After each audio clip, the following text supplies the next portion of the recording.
मुरब्बा क्या है? ये मुरब्बा है।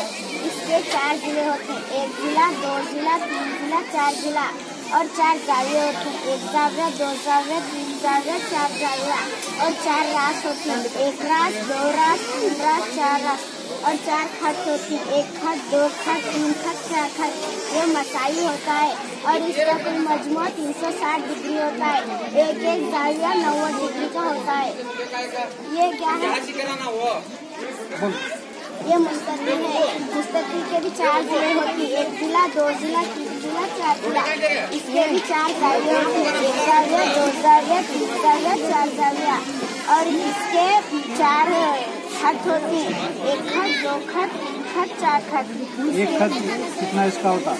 एक खत ये 90 डिग्री का। ये मसाई और मुतवाज़ी होता है। सर इसे क्लिक नहीं करना नहीं? ये मुतवाज़ी रहता है। इसे क्लिक नहीं करना है नहीं पूछे सर। लेकिन ये भी होताश नहीं है, इसलिए ये मसाई और मुतवाज़ी। इसका भी कोई मजमू 360 डिग्री है। 360 डिग्री।